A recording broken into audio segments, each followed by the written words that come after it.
Hello friends, good morning. मैं ज्योति tutorial में आप सबों का स्वागत करती हूँ। कैसे हैं आप लोग? उम्मीद है कि आप सभी अच्छे होंगे। फ्रेंड्स, आज के इस वीडियो में मैं अनेक शब्दों के लिए एक शब्द के पार्ट 3 पर डिस्कस करूँगी। साथ ही मेरी यही कोशिश रहेगी कि मैं इस ट्यूटोरियल के माध्यम से आप लोगों के दिलों में थोड़ी सी जगह बना सकूं और आप लोगों को जीरो टू हीरो बनाने में कामयाब हो सकूं। उम्मीद है कि आप सभी मेरी बातों को खूबसूरती से सुनने और समझने का प्रयास करेंगे और साथ ही मुझे नाउम्मीद नहीं होने देंगे। तो चलिए पठन पाठन के इस क्रम में हम आगे बढ़ते हैं। दोस्तों, आज भी मैंने उन सारे इम्पोर्टेंट क्वेश्चंस को लिया है जो बहुत सारे यानी कि डिफरेंट कॉम्पिटिटिव एग्जाम में पूछे गए हैं। जैसे हाईएस्ट पे ले चले तो आईएएस जो हाईएस्ट है इंडिया का, उसमें भी पूछा गया है और लोअर की तो बात ही नहीं करें। ठीक है, तो चलिए हम यहाँ से क्वेश्चन को डिस्कस करते हैं। पहला क्वेश्चन है, जिसे बुलाया ना गया हो, यानी कि इसी को हम कह सकते हैं जो बिना बुलाए आया हो। ठीक है, यानी कि हमारे समाज में कुछ ऐसे भी लोग हैं जिन्हों आप ना उनसे बात करो या फिर ना ही उन्हें कोई दावत दो, लेकिन फिर भी वो आपके यहाँ आ धमकते हैं। तो उन्हें कहा गया है अनाहूत, यानी कि उन्हें क्या कहा गया है? अनाहूत, जो कि आईएएस या यूपीपीसीएस में पूछा गया है। दूसरी क्वेश्चन है, जिसका वचन या वाणी द्वारा वर्णन न किया जा सके, यानी कि अपने विचार से, अपने बातों से, मतलब जिसका आप वर्णन ना कर सके। ठीक है, या इसी चीज को आप कह सकते हैं जिसे वाणी व्यक्त कर न कर सके। वाणी व्यक्त कर यानी कि आप अपने बातों को रखकर उस चीज को व्यक्त न कर सके तो वो अनिर्वचनीय कहलाता है, या उसी को आप कह सकते हैं अवर्णनीय। ठीक है, अवर्णनीय यानी कि जिसका हम वर्णन अपने बातों के द्वारा नहीं कर सके। ठीक है, फिर तीसरी बातें हैं, जिसे शब्दों में नहीं कहा जा सके, यानी कि किसी चीज को या कोई ऐसा मैटर है जिसको आप शब्दों में व्यक्त नहीं कर सकते हैं तो उसको कहा जाता है अकथनीय, जो कि यूपीपीसीएस में पूछा गया है। चौथा है, जिसका निवारण न हो सकता हो। ठीक है, ऐसी कोई बीमारी हो या फिर ऐसा कोई भी मैटर हो जिसका सॉल्यूशन नहीं हो तो उसे हम क्या कहते हैं? असाध्य कहते हैं। ठीक है, असाध्य। फिर पांचवा है, जो अनुकरण करने योग्य हो। ठीक है, अनुकरण का मतलब हुआ जिसको आप अपने आप में ढाल सकते हैं, जिस पे आप अमल कर सकते हैं, जिसकी बातों को आप अपना सकते हैं, तो वो अनुकरण हो गया। ठीक है, तो जो अनुकरण करने योग्य हो, जिसको आप अपने आप में ढाल सकते हैं, तो उसे क्या कहेंगे? अनुकरणीय। ठीक है, छठा है, किसी के पीछे पीछे चलने वाला। ठीक, या फिर इसी को हम कह सकते हैं जो पीछे चलता हो। ठीक है, मतलब मान के चलिए हम लोग जानते हैं गौतम बुद्ध को, उनके पीछे पीछे सैकड़ों उनके शिष्य चलते थे, तो वो क्या कहलाते थे? अनुयायी कहलाते थे, या उसी को अनुगामी कहते हैं या उसी को अनुचर कहते हैं। ये तीनों शब्द सिर्फ इनके लिए प्रयोग किया गया है। ठीक है, फिर सातवां है, जिस पर अनुग्रह किया गया हो। ठीक है, यानी कि जिस पर अनुग्रह यानी कि जिस पे विचार किया गया हो। ठीक है, तो उसको हम क्या कहते हैं? अनुगृहित कहते हैं। ठीक है, यानी कि इतना के लिए जो है सो केवल एक ही वर्ड आप यूज करके इस बात को सार्थक रूप से रख सकते हैं अनुगृहित में। ठीक है, फिर आठवां है, जो हिसाब किताब की जांच करता हो। ठीक है, जो रुपयों पैसे का हिसाब किताब रखता है तो उसको कहते हैं अंकेक्षक। ठीक है दोस्तों, क्या कहते हैं? अंकेक्षक। फिर नामा है, रूप के अनुसार। ठीक है, कोई भी रूप हो उस रूप के अनुसार, तो उसको क्या कहते हैं, इस रूप के अनुसार के लिए एक ही वर्ड है अनुरूप। ठीक है, इसको क्या कहते हैं, अनुरूप।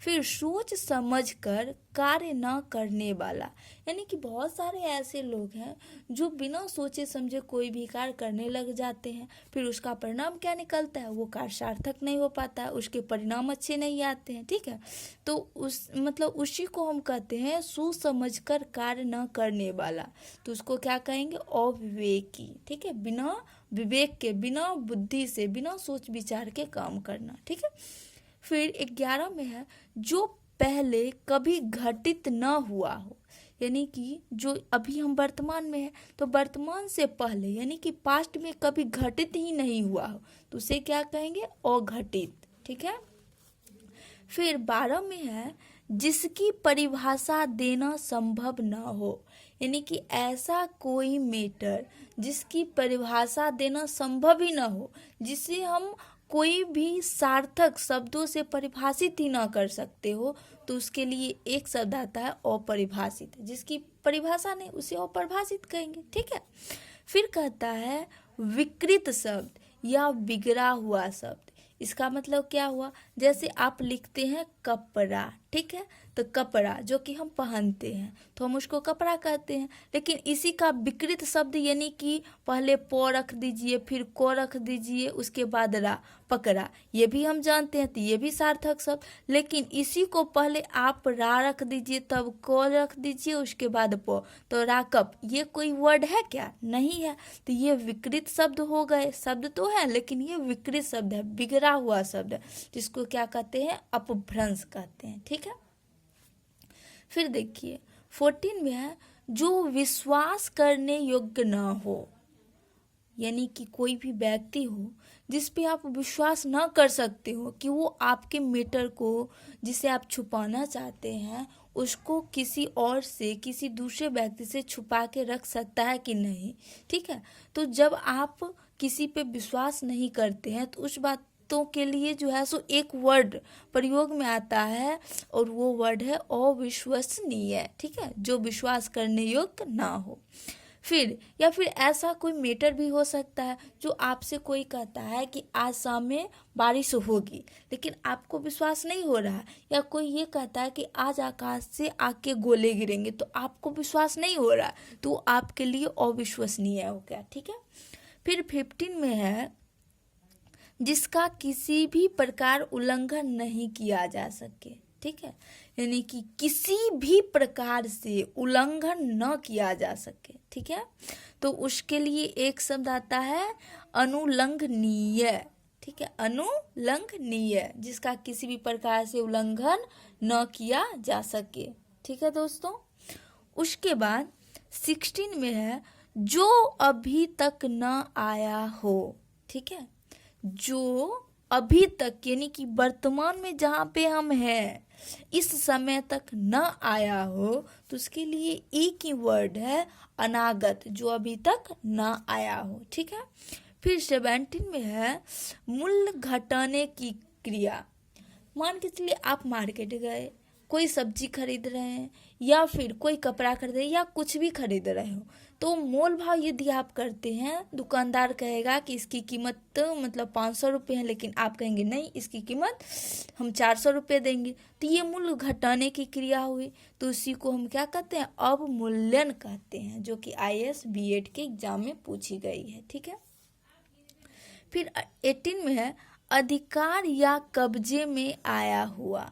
ठीक है, यानी कि अधिकार या कब्जे कहने का मतलब ये है कि मान के चलिए आपकी, हम एक उदाहरण के तौर पे लेते हैं कि आपके पास ज़मीन है। ठीक है, आप जो है सो हो सकता है आपके पड़ोसी में भी किसी के पास ज़मीन है, अब किसी वजह से वो आपकी ज़मीन को जो है सो हड़प लिया या उस पर अधिकार कर लिया या कब्जा कर लिया, तो वो उसकी ज़मीन हो जाती है। ठीक है, जब तक उसकी कब्जा है तब तक उसकी ज़मीन, तो वो आपकी अधिकृत हो गई। जैसे POK के बारे में आप जानते हैं, POK का मतलब क्या, पाकिस्तान ऑक्यूपाइड कश्मीर, यानी कि पाकिस्तान अधिकृत कश्मीर, पाकिस्तान के कब्जे में कश्मीर अभी तो है फिलहाल, जब तक उससे छुटकारा नहीं पाया गया तब तक तो हम उसको पीओके ही बोलते हैं, ठीक है। फिर 19 में है जो पहले कभी नहीं सुना गया हो, जो अभी वर्तमान से पहले यानी कि पास्ट की बात करता है। तो जो पास्ट में कभी नहीं सुना गया, अभी हम सुनते हैं लेकिन पहले कभी नहीं सुना गया था, तो उस बातों को क्या कहेंगे? अनुश्रुत कहेंगे, ठीक है, अनुश्रुत।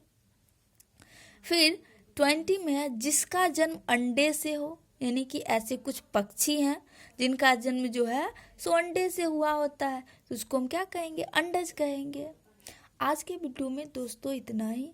आगे की वीडियो को देखने के लिए वेट करें।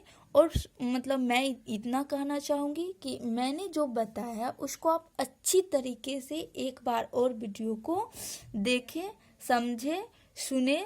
उम्मीद है कि आप लोगों को ये वीडियो अच्छी लगी होगी और आप लोग मेरी बातों पे अमल करेंगे। Thank you very much.